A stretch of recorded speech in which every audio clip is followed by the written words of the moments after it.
Hello friends, फिर से हाजिर हूँ बायोलॉजी के एक महत्वपूर्ण टॉपिक ह्यूमन ब्लड के साथ। दोस्तों, इस वीडियो में हम लोग बात करने वाले हैं ह्यूमन ब्लड से रिलेटेड सभी प्रश्नों के बारे में। अगर ह्यूमन ब्लड की बात करें तो इससे रिलेटेड लगभग सभी एग्जाम्स में 2 से 3 प्रश्न देखने को मिलता ही है। तो देखते हैं, पहला प्रश्न है। देखिए दोस्तों, पार्ट 1 में हम लोग ने 1 से लेकर 40 प्रश्नों को देख चुका हूँ। अगर आपने उस वीडियो को नहीं देखा तो उसे जरूर देखिए, लिंक दिया हुआ है नीचे में। तो देखिए, इसमें पूछा गया है मानव रक्त यानी ह्यूमन ब्लड में कार्बन डाइऑक्साइड परिवहनित होती है, यानी मानव रक्त में जो कार्बन डाइऑक्साइड का परिवहन होता है वो किस रूप में होता है। तो इसका सही जवाब हो जाएगा सी, सोडियम बाइकार्बोनेट के रूप में। तो नेक्स्ट देखिए, नेक्स्ट है रक्त में अधिकांश CO2 ले जाया जाता है। जो CO2 है वो किस रूप में ले जाया जाता है, तो अधिकांश जो है कार्बोनिक एसिड के रूप में ले जाया जाता है। कैसे? कार्बोनिक एसिड के रूप में अधिकांश CO2 को ले जाया जाता है। नेक्स्ट देखिए, निम्न में कौन मनुष्य में श्वसन रंजक है। तो श्वसन रंजक कौन सा है, तो इसका सही जवाब हो जाएगा डी। अगर आप कोई भी प्रश्न का पहले से जवाब जानते हैं तो उसको कमेंट कर में बता सकते हैं। तो देखिए, इसका सही जवाब हो जाएगा डी, यानी हीमोग्लोबिन। हीमोग्लोबिन को श्वसन रंजक क्यों कहा जाता है? क्योंकि इसी के द्वारा ऑक्सीजन और CO2 का परिवहन किया जाता है। तो देखिए नेक्स्ट, किस प्राणी के जीव द्रव्य में हीमोग्लोबिन का विलय हो जाता है। तो कौन से प्राणी है जिसके जीव द्रव्य में हीमोग्लोबिन का विलय हो जाता है, यानी हीमोग्लोबिन मिल जाता है, घुल जाता है। तो इसका सही जवाब हो जाएगा डी, केंचुआ। केंचुआ के जीव द्रव्य में क्या होता है, हीमोग्लोबिन का विलय हो जाता है, यानी उसमें मिल जाता है।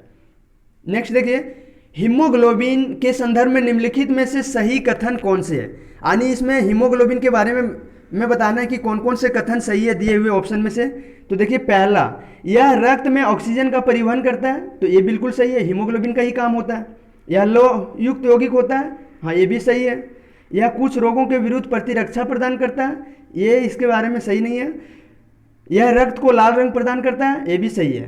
तो देखिए 1, 2 और 4 देखते हैं कौन सा ऑप्शन में है। तो इसका सही जवाब हो जाएगा बी। देखिए बी में 1, 2, 4 इसका सही जवाब था।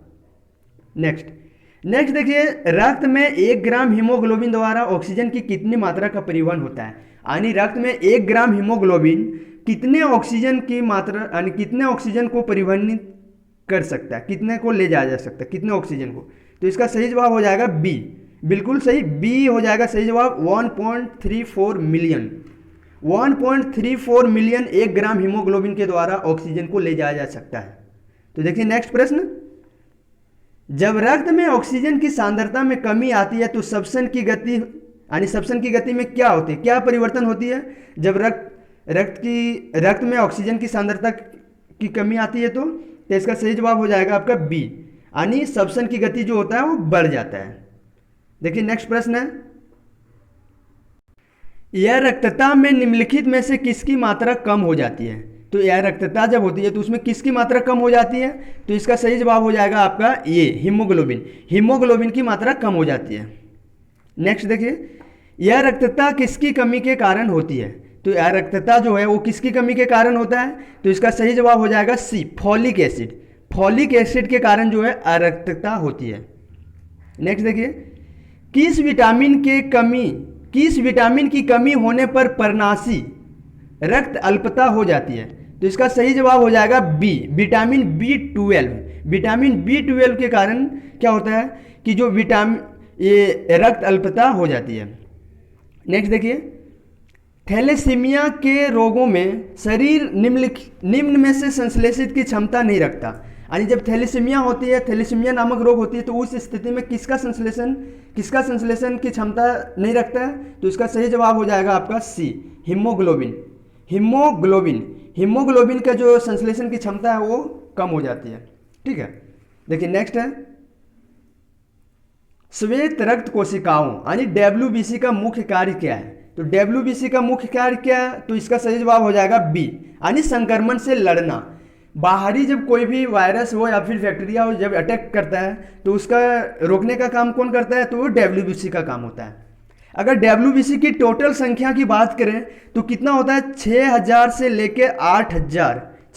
लेके 8000 पर mm³ में, इतनी संख्या होती है इसकी।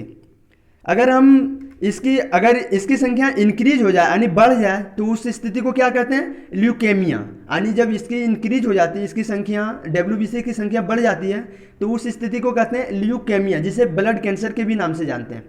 जब डब्ल्यूबीसी की संख्या घट जाती है तो उस स्थिति को कहते हैं ल्यूकोपेमिया। ठीक है, तो नेक्स्ट देखिए, सबसे बड़ा श्वेत रुधिराणु है, यानी सबसे बड़ा श्वेत रुधिराणु। तो पहले मैं बता चुका हूँ कि श्वेत रुधिराणु जो होता है यानी डब्ल्यूबीसी जो होता है वो 5 टाइप का होता है। तो सबसे बड़ा कौन सा होता है, तो इसका सही जवाब हो जाएगा आपका बी, मोनोसाइट। कौन सा, मोनोसाइट, एक केंद्र काणु यानी मोनोसाइट जिसको बोलते हैं। अगर इसकी बात करें टोटल डब्ल्यूबीसी का, तो 3 से लेके 8% तक, 3 से लेके 8% इसकी संख्या होती है। ठीक है, इसकी डायमीटर की बात करें तो 14 से लेकर 18 माइक्रोमीटर होता है, 18 माइक्रोमीटर होता है। चलिए नेक्स्ट देखते हैं, मानव के श्वेत रक्त कणों यानी डब्ल्यूबीसी का व्यास होता है। तो डब्ल्यूबीसी का जो व्यास होता है वो कितना होता है, तो इसका सही जवाब हो जाएगा आपका, इसकी डायमीटर हो जाएगा ये 0.007 माइक्रोमीटर। ठीक है, अगर नंबर की बात करें डब्ल्यूबीसी का तो 6000 से लेकर 8000 पर mm³ में होता है। देखिए नेक्स्ट, जब कोई बाहरी पदार्थ मानव रुधिर यानी ह्यूमन ब्लड में जब कोई बाहरी पदार्थ प्रणाली में प्रविष्ट होती है यानी ह्यूमन ब्लड में प्रवेश करती है तो प्रतिक्रिया कौन प्रारंभ करता है, यानी लड़ने का काम कौन करता है, तो इसका सही जवाब हो जाएगा आपका बी, डब्ल्यूबीसी। जो डब्ल्यूबीसी क्या करता है, जब कोई बाहरी पदार्थ अटैक करता है जैसे वायरस हो या फिर बैक्टीरिया हो तो वो क्या करता है कि सबसे पहले प्रतिक्रिया ये प्रारंभ करता है। क्या, जैसे मान लो कोई वायरस, ये वायरस है, तो क्या करता है चारों तरफ ये इसको घेर के वहीं पे खा जाता है। क्या होता है, ये अमीबा के टाइप का होता है। डब्ल्यूबीसी का जो है वो अमीबा की तरह अपना साइज को बदल सकता है। देखिए नेक्स्ट है, निम्नलिखित में से वे रक्त कणिकाएं कौन सी है जो रोगों का प्रतिरोध करने में सहायता करती है, तो इसका सही जवाब हो जाएगा आपका डब्ल्यूबीसी, ये श्वेत कोशिकाएं। जो श्वेत कोशिकाएं होता है वो क्या होता है कि प्रतिरोध यानी रोगों से लड़ने की क्षमता रखता है। देखिए नेक्स्ट प्रश्न है, शरीर में निम्न में से कौन संक्रमण से हमारी रक्षा करता है, यानी रोगों से लड़ने का, यानी रोगों से, बाहरी रोगों से कौन रक्षा करता है हमारे, यानी कोई बाहरी अटैक करता है तो उससे कौन रक्षा करता है, तो सही जवाब हो जाएगा आपका डब्ल्यूबीसी। जो डब्ल्यूबीसी है वो संक्रमण से यानी रोगों से लड़ने की क्षमता रखता है और हमारी रक्षा करता है। देखिए नेक्स्ट प्रश्न है,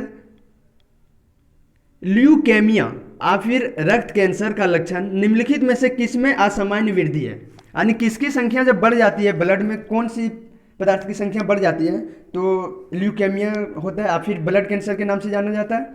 तो देखिए इसका सही जवाब हो जाएगा आपका बी, श्वेत रक्त कोशिकाएं यानी डब्ल्यूबीसी। अगर डब्ल्यूबीसी की संख्या बढ़ जाती है तो उसे ल्यूकेमिया कहते हैं, जिसे ब्लड कैंसर के नाम से भी जानते हैं। और जब इसकी संख्या घट जाती है तो उसे ल्यूकोपेमिया कहते हैं, ल्यूकोपेनिया। ठीक है, देखिए नेक्स्ट प्रश्न है, रुधिर में श्वेत रक्त कणिकाओं की अत्यधिक मात्रा में उपस्थित को रोग विज्ञान की भाषा में कहते हैं, तो क्या कहते हैं, जब अधिक यानी इसकी जब श्वेत रक्त की संख्या बढ़ जाती है तो उस स्थिति को क्या कहते हैं, ल्यूकेमिया। बी, सही जवाब हो जाएगा बी, ल्यूकेमिया कहते हैं।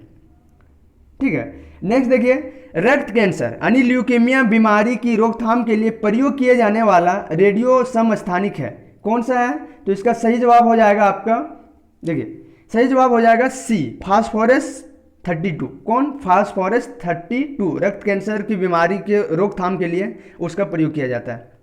तो देखिए नेक्स्ट प्रश्न है, निम्न में से कौन श्वेत रक्त कोशिका भक्षक कोशिका नहीं है, तो भक्षक कोशिका कौन सा नहीं है, तो इसका सही जवाब हो जाएगा इयोसिनोफिल। इसका कार्य क्या है, ये क्या करता है कि जो रक्त में जब टॉक्सिक सब्सटेंस आ जाता है जहरीली पदार्थ तो उसको खत्म करने का काम करता है। ये रोगों से लड़ने की क्षमता यानी रक्त कोशिका के भक्षक कोशिका के नाम से इसको नहीं जाना जाता है। ये क्या करता है, टॉक्सिक पदार्थ को यानी टॉक्सिक सब्सटेंस को खत्म करती है। नेक्स्ट देखिए, रोग प्रतिकारकों को उत्पन्न करने वाला सेल कौन सा है, रोग प्रतिकारकों को उत्पन्न करने वाला सेल कौन सा है? तो इसका सही जवाब हो जाएगा आपका सी, लिम्फोसाइट। जो लिम्फोसाइट होता है वो रोग प्रतिकारकों को उत्पन्न करता है। ठीक है, देखिए नेक्स्ट प्रश्न है, रुधिर के प्लाज्मा में निम्नलिखित में से किसके द्वारा एंटीबॉडी निर्मित होती है? तो किसके कारण एंटीबॉडी निर्मित होता है? तो इसका सही जवाब हो जाएगा आपका बी, लिम्फोसाइट। लिम्फोसाइट के द्वारा एंटीबॉडी का निर्माण होता है। ठीक है, नेक्स्ट देखिए, नेक्स्ट है लिम्फोसाइट द्वारा उत्पन्न रक्षक प्रोटीन है, यानी लिम्फोसाइट के द्वारा कौन सा रक्षक प्रोटीन उत्पन्न होता है? तो इसका सही जवाब हो जाएगा आपका डी, इम्यूनोग्लोबिन। ठीक है, नेक्स्ट देखिए, एड्स के विषाणु किसे नष्ट कर देते हैं? तो एड्स के विषाणु किसे नष्ट करते हैं? एड्स के विषाणु किसे? तो लिम्फोसाइट को। किसको? लिम्फोसाइट को नष्ट कर देता है। ठीक है, अब देखिए इसमें बेसोफिल, न्यूट्रोफिल है। तो न्यूट्रोफिल क्या करता है? बैक्टीरिया इन्फेक्शन को, यानी जो बैक्टीरिया जो संक्रमण करता है, यानी बैक्टीरिया से होने वाले, तो उसको नष्ट करता है।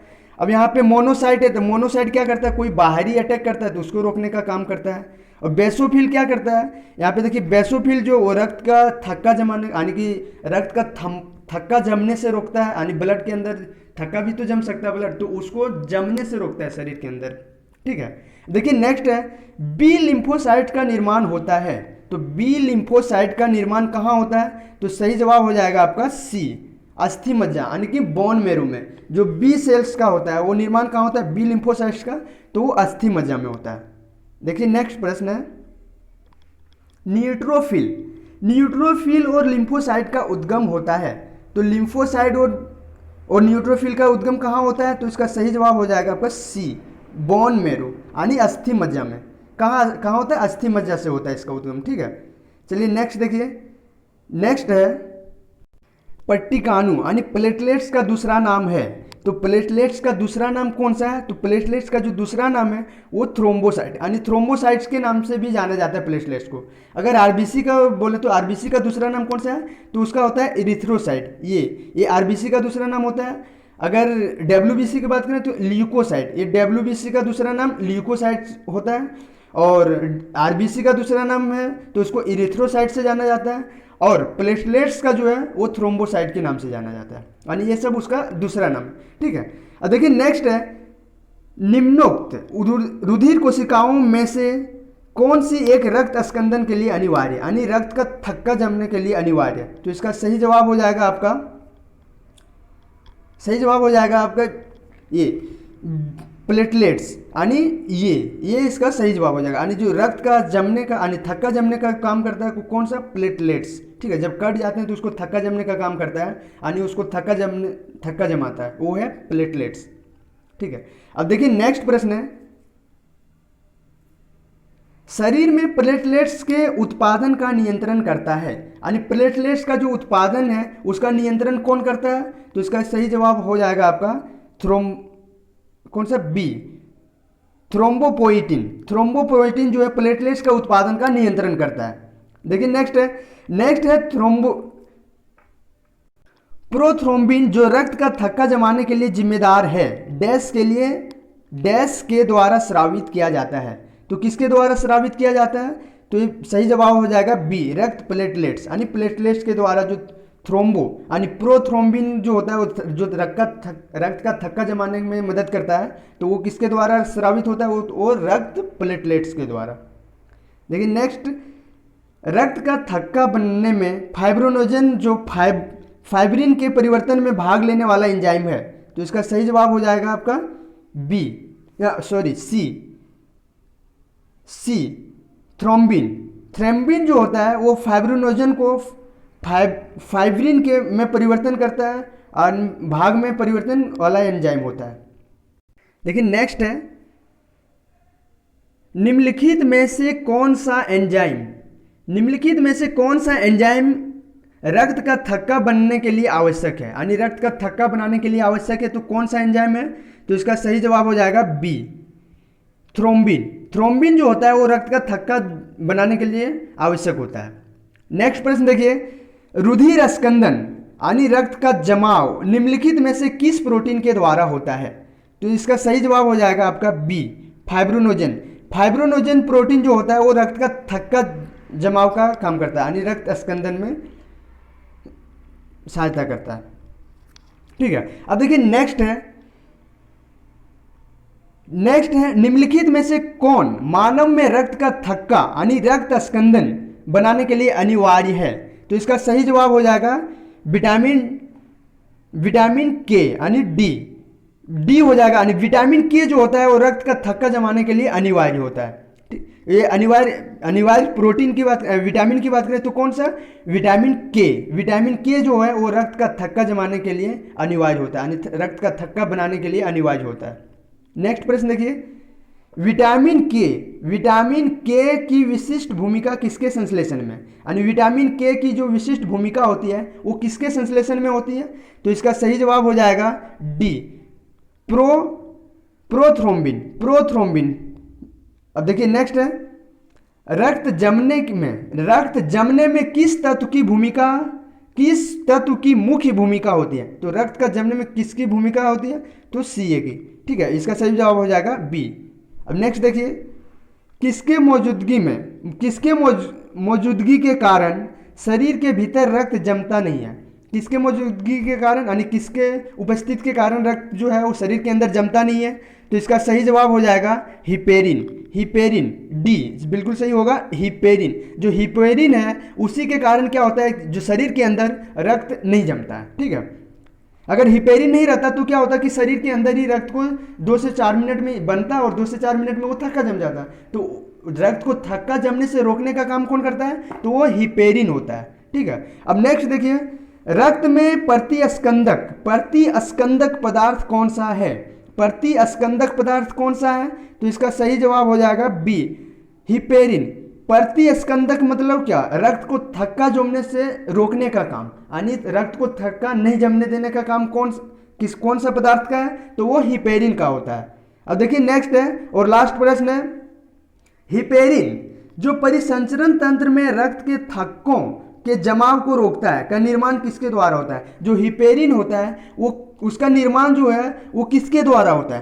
तो इसका सही जवाब हो जाएगा बेसोफिल्स के द्वारा जो है वो हिपेरिन का उसका निर्माण होता है। अगर हमारा वीडियो अच्छा लगा हो तो प्लीज़ सब्सक्राइब कर लीजिए और लाइक कर दीजिए। और इसका अगर आप PDF चाहते हैं तो हमारे टेलीग्राम AS स्टडी जीके पर ज्वाइन करिए। हमारे फेसबुक ग्रुप को भी आप उसमें भी ज्वाइन कर सकते हैं और इंस्टाग्राम पर भी आप फॉलो कर सकते हैं, जिससे बहुत सारे उसमें प्रश्न को प्रत्येक दिन उसमें अपलोड किया जाता है, करंट अफेयर्स से रिलेटेड हो या फिर कोई भी और इम्पोर्टेंट एग्जाम्स के बारे में हो या फिर कोई भी इम्पोर्टेंट क्वेश्चन हो, सभी क्वेश्चन को अपलोड किया जाता है। तो आप इंस्टाग्राम पर भी फॉलो कर सकते हैं। और अगर इस वीडियो का आप अगर PDF चाहते हैं तो हमारे टेलीग्राम चैनल पर जाके ज्वाइन कीजिए AS स्टडी जीके पर। ठीक है, चलिए बहुत बहुत धन्यवाद।